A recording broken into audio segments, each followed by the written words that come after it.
A live event happening, and I want to take you there to Calgary, where Liberal leader Michael Ignatieff is speaking to reporters. He is taking questions from them after participating in a town hall with students at Western Canada High School. So let's listen in to Liberal leader Michael Ignatieff.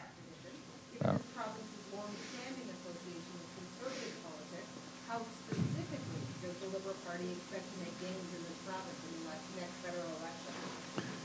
I think, first of all, simply by offering an alternative. We really do think that monopoly politics or near monopoly politics at the federal level is not good for Alberta. It means that Alberta gets taken for granted.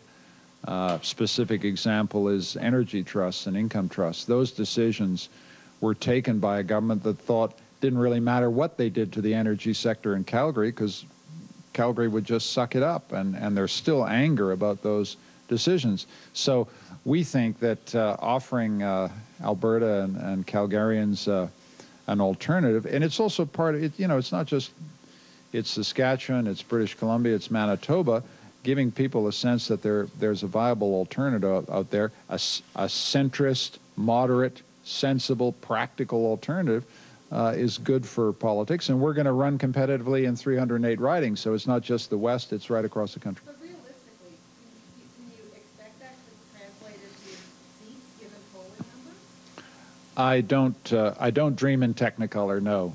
I understand and respect the political traditions in Alberta, but I'm also doing something else which I think is important to say, which is that I've been saying consistently since I became leader that we have to have environmental policies and energy policies that do not divide one Canadian region against another. We have to have environmental and energy policies that unite Canadians instead of dividing them. That's as important a message to me as anything else. So it's not just about Alberta. What I'm trying to say, and I said this to energy executives today, is the energy sector in Alberta is the hub of a national industry. You go out to St. John's, Newfoundland, there are people getting on planes going out to Fort Mac. You go to Sault Ste. Marie to a pipe mill, they're making pipe for this industry. You go to Hamilton, Ontario, they're making steel for this industry. It's a national industry that employs Canadians coast to coast. And we've got to think of it that way as opposed to just an Alberta industry. But how do you balance that with a very large section of your party that are very pro-environmental and see the oil sands as dirty oil? I don't see a contradiction between having a strong environmental commitment to make the oil sands environmentally and socially sustainable and being a party that believes in a great national industry which is going to be driving growth right across Canada for the next century. I don't see the contradiction. We have got to get energy policy, environmental policy together, and we got to keep the country together as one. That's my job.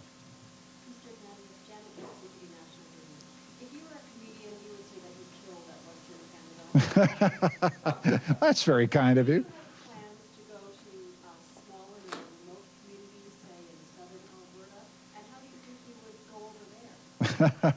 Well, I was in Kamloops last weekend. I was in Squamish for town halls. I take a mic, I go out in front, people ask me any questions they want. That's my strategy, to get as close to Canadians as I can, listen respectfully. They're not going to like everything I have to say, but get in dialogue back and forward. It makes me hopefully a smarter, better politician. I want trying very deliberately setting up a contrast between a prime minister who kind of stays away from Canadians, is happier doing interviews on CNN and Fox than he has talking to his own citizens. I want to get out to every small town that'll have me. I mean, it's just, that's the way done is. And you know, notice this high school, for heaven's sake. Question, Calgary, questions in the 2 official languages, every single religion, race, creed, and color in the world in that room. You think, what a great country. But you mentioned 2 communities in BC. I'm thinking small communities in southern Alberta. Maybe the high school's on immersion there with the international level. Sure. How do you think you go over in small communities in southern Alberta? Let's try. Let's try. You invite me out to the hat, I'll go. Corey tonight, kind of famously last week said that if you want to make inroads in Alberta and Western Canada, you better support scrapping the gun registry. You say? Look, let's argue with the premise. My view of this is that my devotion, the importance I attach to rural and small-town Canada, began 3 years ago when I came into. I was the first Canadian politician to say that the rural-urban divide is a national unity issue which we have not addressed. But I'm not going to make my stance on defending a gun registry as essential to public safety the test of whether I care and I'm willing to listen to rural Canada. We've made it clear that the Senate bill and 301, the Bright Rights bill, gut the gun registry. And a party that is serious about public safety, a party that is serious about keeping Canadians safe wherever they live, will not gut the gun registry. What I've also said to my caucus, and I repeat, is that we will do anything to make the registration requirements of the registry easier for Canadians. We want to listen to the sense of frustration that legitimate and lawful gun owners have about the registry. In government, I will do anything to make that easier. I respect the right of people to use lawful registered firearms on shooting ranges, for hunting. The Liberal Party has nothing but respect for that.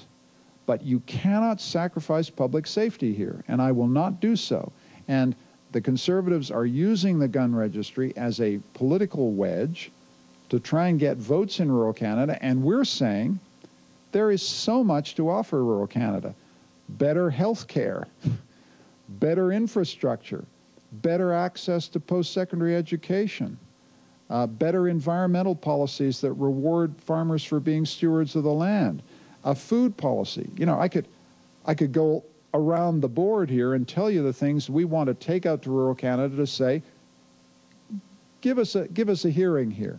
If you make the gun registry issue the test of your credibility in rural Canada, you play into Mr. Harper's game. Mr. Harper wants to divide Canadians. He wants to divide rural against urban. I'm not playing that game.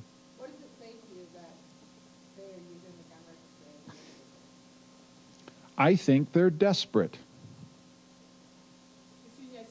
Oui. Quelle conclusion tirez-vous des dissidences actuelles au sein du Parti conservateur au sujet de M. Mulroney? Conservative Party Écoutez, currently. Well, ce que look, je trouve curieux, what I find curious, let's say, c'est que quand M. Mulroney a eu son 70e well, anniversaire, when Mr. Mulroney celebrated his 70th birthday, me, as leader of the Liberal Party, I sent him congratulations. I don't agree with Mr. Mulroney's policies. I'm from a different political tribe, but he did have 2 majority terms. Many Canadians have a lot of respect for him and for what he did. I think we have to show some respect here. It's quite simple. Mr. Harper has shown a lack of respect towards Mr. Mulroney. Of course, there's controversy around Mr. Mulroney, but he was one of our prime ministers, and I have respect for the institution, and I also have respect for the person.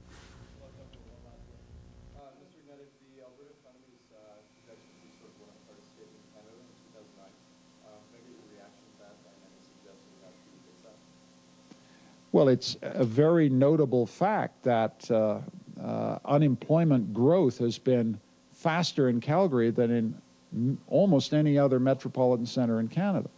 One of the reasons that, you know, I've been here 3 times since Christmas is that I want to meet with industry leaders. I met them for lunch today. We met the pipeline companies, the natural gas companies, the exploration companies, the big players in the oil sands, to talk about environmental policy, I didn't pull my punches. I said this has got to be an environmentally sustainable industry. They agreed with me. The question is how we get there, how we use government policy to get there in a way that, to be frank, doesn't kill the goose that lays the golden eggs.